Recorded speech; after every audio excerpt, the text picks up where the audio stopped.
Hello again, everybody. Welcome back to another episode of 15 Good Minutes. This is Coach B. Freddie, what's up, buddy?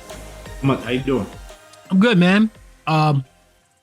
We have a 15 Good Minutes group chat, and third member of the team has been radio silent. We don't know where he is. Hopefully he's all right. But as we say in the business, show must go on. And today's really is a single point that we're going to talk about. Freddie and I have talked about it before. You know, we've seen this from coaching and we've seen it now. And because this is the last weekend of the regular season, NCAA basketball, now we're going to move into these conference tournaments and then subsequently the NCAAs. I want to talk about this whole thing with court storming. Is it an issue? Is it something that could be regulated? I want to get Freddie's take on what he thinks about it. I'll give you guys my take, and that's really all we're going to do today going in. I will say this. It's not an issue. I'm going to rephrase that, Freddie. It won't be an issue after this weekend because most conference tournaments are at places that you just can't do that. A10 is where the Nets play in Brooklyn. ACC is here in DC. It's not allowed there. So what we're talking about, the things that we've seen this season and some in the past, are on the home courts of teams that have won against a better team. So let me put a pivot in that and then go to you, Freddie. You've seen it. What's your opinion on court storming? And more specifically, what I'm looking for from you is, should it be continued? Should it be modified? Or should it be nixed altogether? That's a hard question, right? It truly is. When you look at the premise of court storming, field storming, it's one of those things. To me, the notion and the rationale, it goes back to, what do you expect college kids to do? They're gonna party, have a good time, or whatever. For whatever reason, they're gonna party, have a good time. Well, when you are, undefeated, unranked, and you beat a top 5 team or whatever, guess what? You're probably gonna party. If it's a home game, you're gonna party. Everybody eat free that night at the local restaurant, or whatever the case may be, whatever city it is. Or when the team gets back home, you're gonna party, you're gonna have a good time. So it's really tough for me to really say, am I for it or am I against it? I'm against it if it involves, with the players and stuff like that and whatever. And then, there's a liability factor that if someone, has a cup of soda, whatever in their hand, they slip and fall on a basketball court, hurt themselves. There's a liability aspect of it because we live in such a litigious society nowadays to where the slightest little thing, you can pass gas on someone, and someone's ready to sue you, right?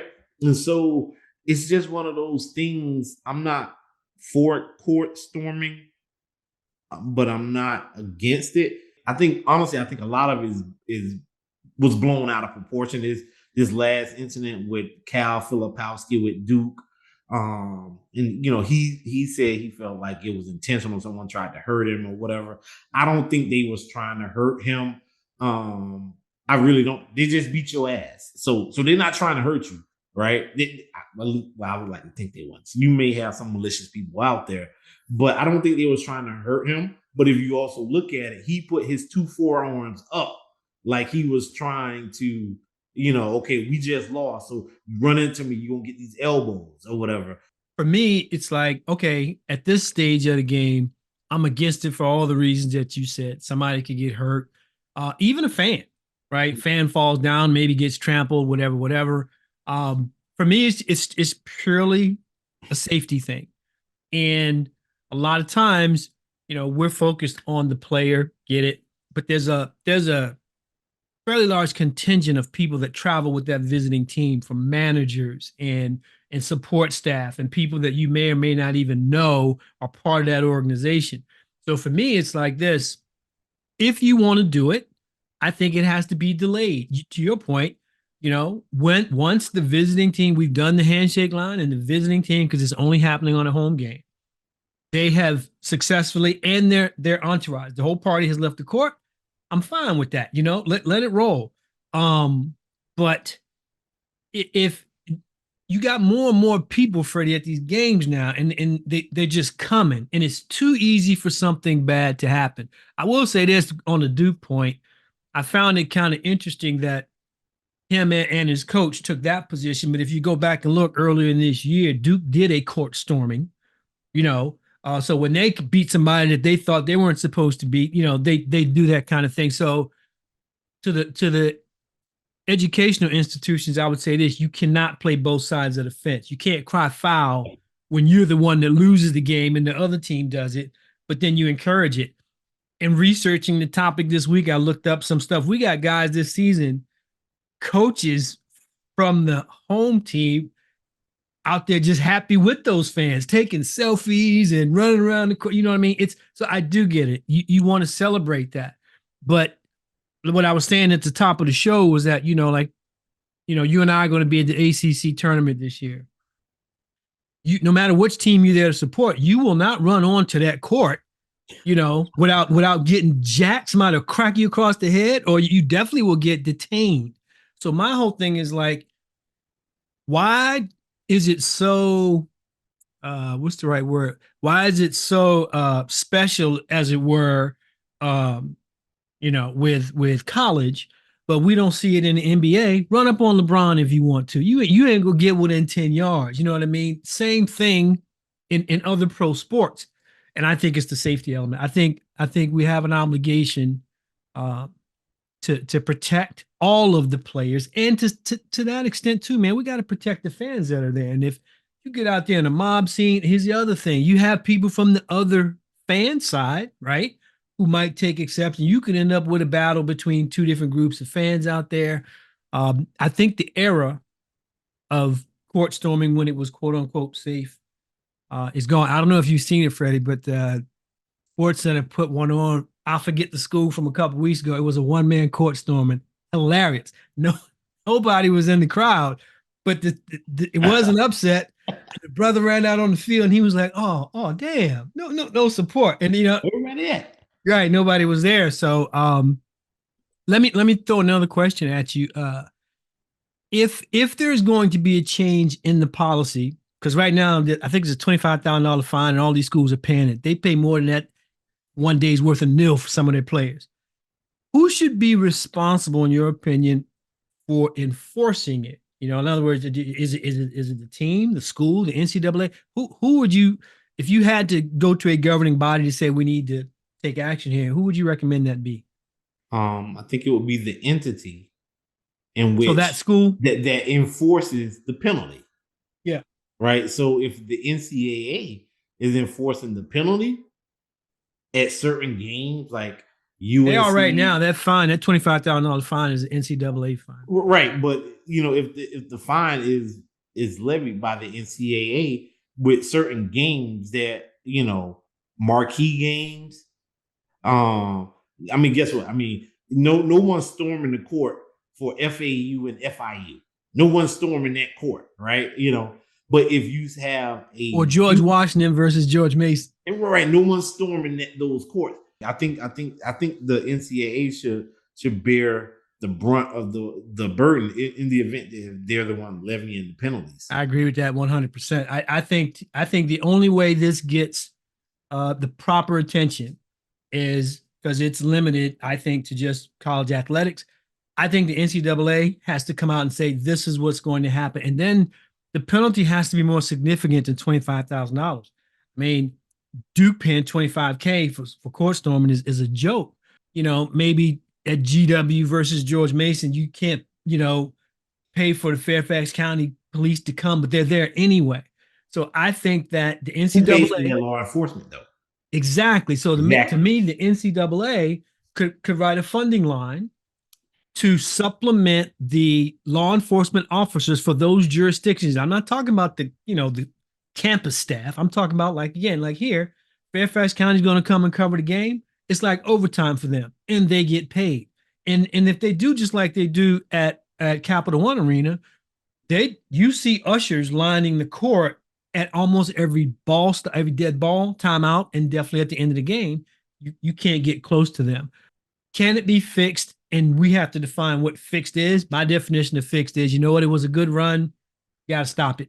Let's identify how much money it's going to cost to enforce it across the NCAA and see what happens.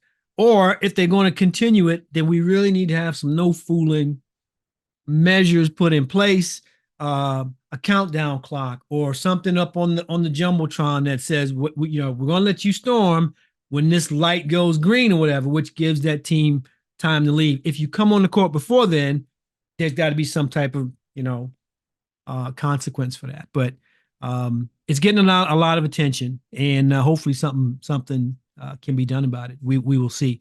We I think it should only see. got attention because Duke, you know, from Duke. I think Caitlin Clark was the first.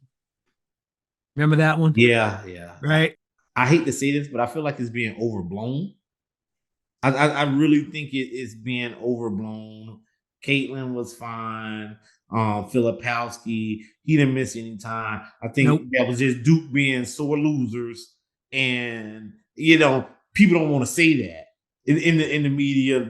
They don't want to say that. That's what it looked like. You know, oh, you know, it was intentional. We got to do something about it. But I mean, come on. No one says nothing when the Cameron Crazies or whatever show up and storm the court. You know, if they beat UNC. As a team, you've got your players. You've already gone over that when you did your walkthrough.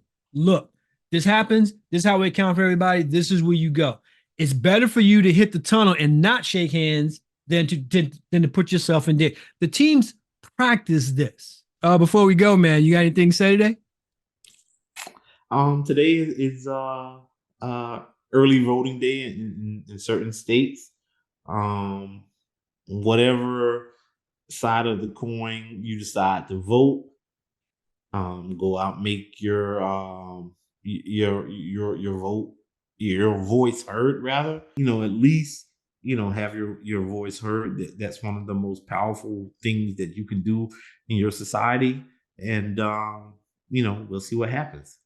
I agree. That's great. I got something to say here in Virginia. We voted as well. It's the Republican and Democratic primary, you know, vote today for the presidency. And to your point, hopefully everybody will at least exercise their right to vote. And I've said this for many years. We may have situations where we're not fans of either one. That's no excuse not to vote.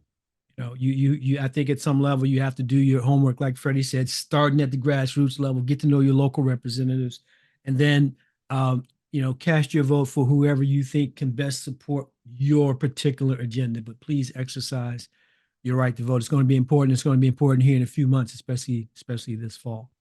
So that's all we had time for today. We will continue to follow what the NCAA and some of these other organizations are going to do with regards to court storming and keep you guys posted on that.